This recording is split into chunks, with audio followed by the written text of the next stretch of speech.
हम देखते हैं कि हर किसी की नज़र में ज्योतिष के एक अलग मायने हैं। अगर हम सही से ज्योतिष को समझें तो आखिर ज्योतिष है क्या? देखिए, ज्योतिष वो ज्ञान है जो मनुष्य को उसकी उसके समय की जानकारी दे सकता है। ज्योतिष एक माध्यम है मनुष्य को अपनी परेशानियों के बारे में समझने का।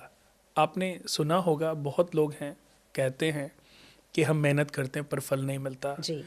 अगर मैं इस बात को देखूं तो शायद इस धरती का 90% पैसा सिर्फ 10% लोगों के पास है, और जो 10% पैसा है वो 90% लोगों के पास है। ये मैं पूरी पृथ्वी के लोगों की बात कर रहा हूँ। जी।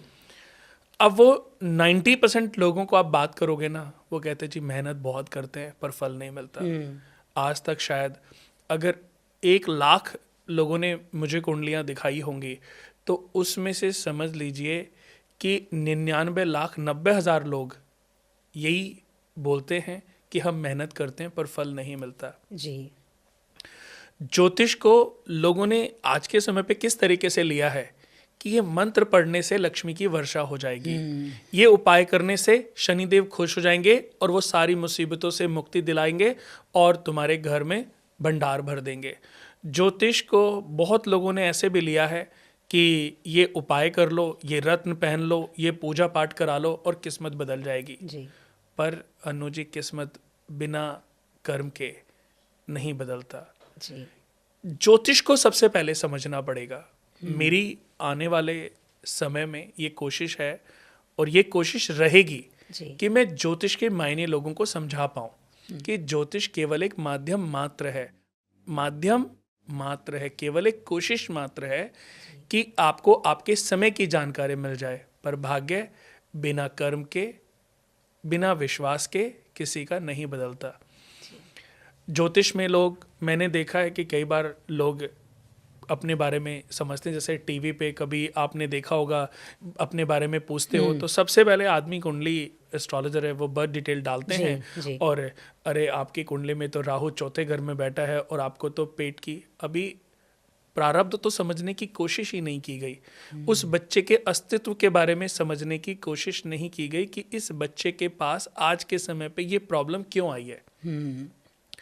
ज्योतिष में सबसे पहले देखा जाता है कि बच्चा किस योग में, क्या योग लेकर के पैदा हुआ है, किस योग में पैदा हुआ है। योग अच्छे भी होते हैं और खराब भी। अच्छे योग में और खराब योग में पैदा होना व्यक्ति के अपने प्रारब्ध डिसाइड करते हैं। जी। उसके प्रारब्ध पुण्यों से तैयार होते हैं और ये पुण्य व्यक्ति के कर्म के आधार पर बनते भी हैं और बिगड़ते भी हैं। भाई आपने कोई कर्म किया, ये अच्छा या बुरा अभी आप तो डिसाइड नहीं कर सकते। जी। कुछ चीज़ें आपकी नज़र में हो सकता है अच्छी हो, पर कुछ चीज़ें हो सकता है दूसरों की नज़र में बुरी हो। आपने कोई डॉग खाना खा रहा था, आपने वो उसके पास से खाना हटा दिया और उसको डस्टबिन में फेंक दिया। अब वो कुत्ता तो कलप रहा है, लेकिन उसकी नज़र में तो बुरा है कि उन्होंने मेरा खाना जो है फेंक दिया। लेकिन आपने देखा कि वो इतना सड़ा हुआ था, अगर इस डॉग ने वो खाना खाया तो ये मर जाएगा, ये बीमार हो जाएगा। आपकी नज़र में एक बात सही थी, दूसरे की नज़र में दूसरी चीज़ है कि इसने मेरा खाना फेंक दिया, ये इसने पाप कर्म किया, वो आपको बद्दुआएं दे रहा है। लेकिन आपको आपके सही कर्म के आधार पर, ऐसा नहीं कि कोई भी आप किसी गली चौराहे पर आपको कुछ भिखारी मिल जाते हैं। और जैसे मैंने भी कई बार देखा है कि अभी कुछ दिन पहले की बात है, एक चौक पे एक गाड़ी को बहुत तेज लेडी पीटने लग गई दरवाज़ा। उसने वो दरवाज़ा नहीं खोला और जैसे ही वो गाड़ी आगे गई तो वो उसको कोसने लग गई। तो अब आदमी ये सोचता है कि इनकी बद्दुआएं। तो मैं आपको ये बताना चाहता हूं कि ऐसे किसी की दुआ बद्दुआ नहीं लगती। अगर ऐसे दुआएं बद्दुआएं लगती तो पता नहीं कितने करोड़पति रोज भिखारी बनते और कितने भिखारी रोज अरबपति बनते। जी। क्योंकि हर भिखारी के घर में उसका परिवारजन है, वो दुआएं उसी को देना पहले। ये व्यक्ति के अपने कर्म डिसाइड करते हैं, तो व्यक्ति को अपने कर्म ट्रैक पर ध्यान देना चाहिए। उसको समझना चाहिए कि वो हर पल जो कर्म कर रहा है उसका एक घड़ा तैयार हो रहा है। हर व्यक्ति के पीछे 2 घड़े हैं, एक पाप का घड़ा है, एक पुण्य का घड़ा है।